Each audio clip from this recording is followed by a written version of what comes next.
पांडव अपनी माँ कुंती के साथ इधर से उधर भ्रमण कर रहे थे। वे ब्राह्मणों का वेश धारण किए हुए थे, भिक्षा मांगकर खाते थे और रात में वृक्ष के नीचे सो जाया करते थे। भाग्य और समय की यह कैसी अद्भुत लीला है। जो पांडव हस्तिनापुर राज्य के भागीदार हैं और जो सारे जगत को अपनी मुट्ठी में करने में समर्थ हैं, उन्हीं को आज भिक्षा पर जीवन यापन करना पड़ रहा है। दोपहर के बाद का समय था। पांडव अपनी माँ कुंती के साथ वन के मार्ग से आगे बढ़ते जा रहे थे। सहसा उन्हें वेदव्यास जी दिखाई पड़े। कुंती दौड़कर वेदव्यास जी के चरणों में गिर पड़ी। उनके चरणों को पकड़कर बिलख बिलख कर रोने लगी। उसने अपने आंसुओं से उनके चरणों को धोते हुए उन्हें अपनी पूरी कहानी सुना दी। वेदव्यास जी ने कुंती को धैर्य बंधाते हुए कहा, आंसू बहाने से कुछ नहीं होगा। जो ऊपर पड़ा है उसे धैर्य से सहन करो। जब अच्छे दिन आएंगे फिर सब कुछ ठीक हो जाएगा। चलो मेरे साथ चलो, मैं तुम्हें एक स्थान बताए दे रहा हूँ। कुछ दिनों तक वहीं रहकर समय काटो। वेदव्यास जी पांडवों को एक नगर में ले गए। उस नगर का नाम एकचक्रा था। आज के बिहार राज्य में शाहाबाद जिले में आरा नामक एक बड़ा नगर है। महाभारत काल में आरा को ही एकचक्रा के नाम से पुकारा जाता था। उन दिनों एकचक्रा में केवल ब्राह्मण ही निवास करते थे। वेदव्यास जी पांडवों को एकचक्रा में पहुंचाकर चले गए। पांडव एक ब्राह्मण के घर में निवास करने लगे। पांचों भाई प्रतिदिन भिक्षा मांगने के लिए जाया करते थे। भिक्षा में जो अन्न मिलता था उसी से अपने जीवन का निर्वाह करते थे। उन दिनों एकचक्रा में एक राक्षस के द्वारा बड़े जोरों का आतंक फैला हुआ था। उस राक्षस का नाम बक था। वह दिन में वन में छिपा रहता था, रात में बाहर निकलता था और एकचक्रा में घुस जाता था। जिसे भी पाता था मार डालता था। खाता तो एक ही दो आदमी को था, पर 15-20 आदमियों के प्राण रोज जाते थे। आखिर एकचक्रा के निवासियों ने बक से एक समझौता किया। प्रतिदिन नगर का एक आदमी अपने आप ही बक के पास पहुंच जाया करेगा और बक उसे मारकर खा लिया करेगा। एक ही आदमी की जान जाएगी। व्यर्थ में मारे जाने वाले लोग बच जाया करेंगे। बक ने भी इस समझौते को स्वीकार कर लिया। उसे जब बैठे बिठाए ही भोजन मिल जाता था तो वह समझौते को स्वीकार न करता तो क्या करता।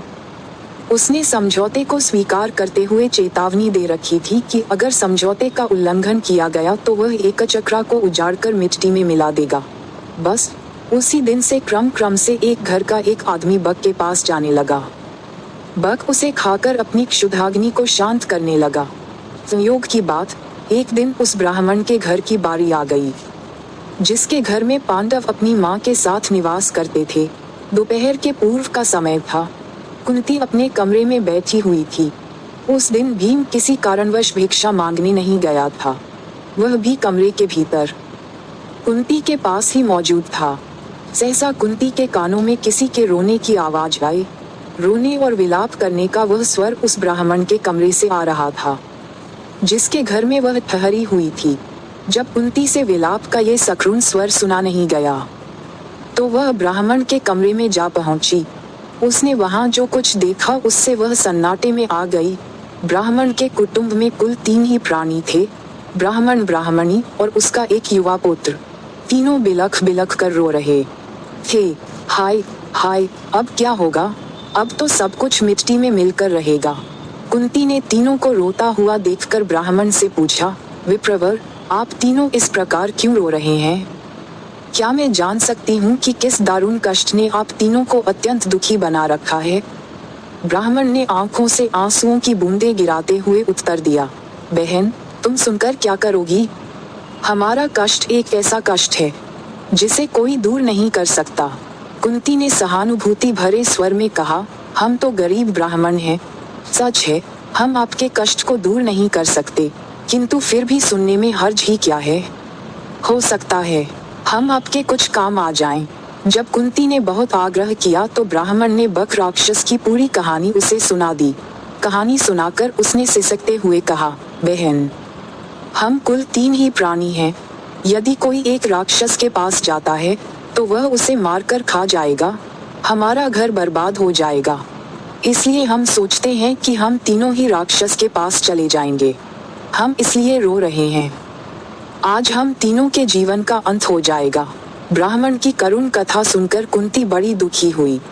वह मन ही मन कुछ क्षणों तक सोचती रही, फिर बोली, विप्रवर, मैं एक बात कहती हूँ, उसे ध्यान से सुनिए। मेरे 5 पुत्र हैं। आज मैं अपने एक पुत्र को आपके कुटुंब की ओर से राक्षस के पास भेज दूंगी। यदि राक्षस मेरे पुत्र को खा जाएगा तो भी मेरे 4 पुत्र शेष रहेंगे। कुंती की बात सुनकर ब्राह्मण स्तब्ध रह गया। उसने परोपकार में धन देने वालों की कहानियां तो बहुत सुनी थी, पर पुत्र देने वाली बात आज उसने पहली बार सुनी।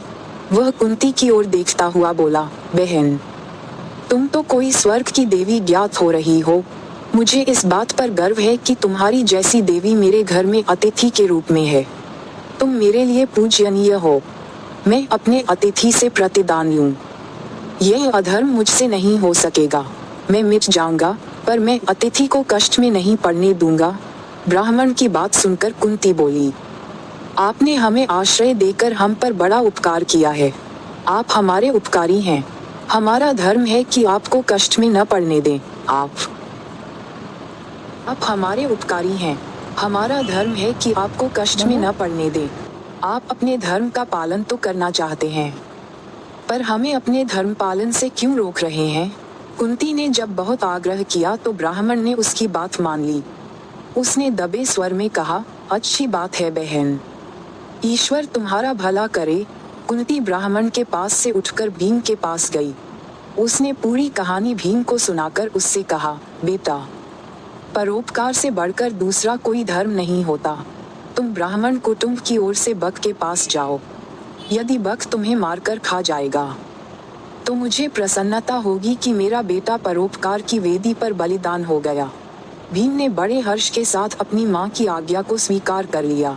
उसने कहा, माँ, तुम्हारी आज्ञा शिरोधार्य है। बक मुझे क्या मारकर खाएगा? तुम्हारे आशीर्वाद से मैं उसे मिट्टी में मिला दूंगा। संध्या का समय था। भीम एक गाड़ी के ऊपर खाने पीने का सामान लादकर उसे खींचता हुआ बक के निवास स्थान की ओर चल पड़ा। वह बक के निवास पर पहुंचकर गाड़ी पर लदे हुए खाने के सामान को स्वयं खाने लगा। बक कुपित हो उठा। वह गरजता हुआ बोला, एक तो तुम देर से आए हो और ऊपर से मेरा भोजन खा रहे हो। इतना कहकर वह भीम पर टूट पड़ा। भीम तो पहले ही तैयार था। दोनों में मल्लयुद्ध होने लगा। दोनों की गर्जना और ताल ठोंकने के शब्दों से वायुमंडल गूंज उठा। बक ने बड़ा प्रयत्न किया कि वह भीम को मल्लयुद्ध में पछाड़ दे, पर वह सफल नहीं हुआ। वह स्वयं भीम की पकड़ में आ गया। भीम ने उसे धरती पर गिराकर उसके गले को इतने जोरों से दबाया कि उसकी जीभ बाहर निकल आए। वह प्राण शून्य हो गया। भीम ने उसे उठाकर नगर के फाटक के पास फेंक दिया। उधर संध्या समय चारों भाई भिक्षाटन से लौटे तो कुंती से सब कुछ सुनकर वे बड़े दुखी हुए। उन्होंने अपनी माँ से कहा, तुमने भीम को अकेले भेजकर अच्छा नहीं किया। हम भाइयों में वही एक ऐसा है जो संकट के समय काम आता है। कुंती ने अपने पुत्रों को समझाते हुए कहा, तुम चिंता क्यों करते हो? तुम देखोगे कि मेरा भीम बक को मिट्टी में मिलाकर आएगा। फिर चारों भाई भीम का पता लगाने के लिए चल पड़े। वे अभी कुछ ही दूर गए थे कि भीम अपनी मस्ती में झूमता हुआ आता दिखाई पड़ा। चारों भाई दौड़कर भीम से लिपट गए। भीम ने उन्हें बताया कि उसने किस तरह अत्याचारी बक को नरक में पहुंचा दिया है। भीम ने घर पहुंचकर अपनी माँ के चरण स्पर्श किए। उसने कहा, माँ, तुम्हारे आशीर्वाद से मैंने बक का संहार कर दिया। अब एकचक्रा के निवासी सदा सदा के लिए भयमुक्त हो गए। कुंती ने भीम का मुख चूमते हुए कहा, बेटा भीम, मुझे तुमसे यही आशा थी। मैंने इसीलिए तो तुम्हें बक के पास भेजा था। प्रभात होने पर एकचक्रा निवासियों ने नगर के फाटक पर बक को मृत अवस्था में पड़ा हुआ देखा। उन्हें जहां प्रसन्नता हुई वहां आश्चर्य भी हुआ। बक का वध किसने किया? क्या ब्राह्मण ने? एकचक्रा के निवासी दौड़े दौड़े ब्राह्मण के घर पहुंचने लगे। थोड़ी ही देर में ब्राह्मण के द्वार पर बहुत बड़ी भीड़ एकत्रित हो गई। ब्राह्मण के जयनाद से धरती और आकाश गूंजने लगा। ब्राह्मण ने भीड़ को शांत करते हुए कहा, भाइयों, बक का वध मैंने नहीं किया है। उसका वध तो मेरे घर में ठहरी हुई ब्राह्मणी के बेटे ने किया है।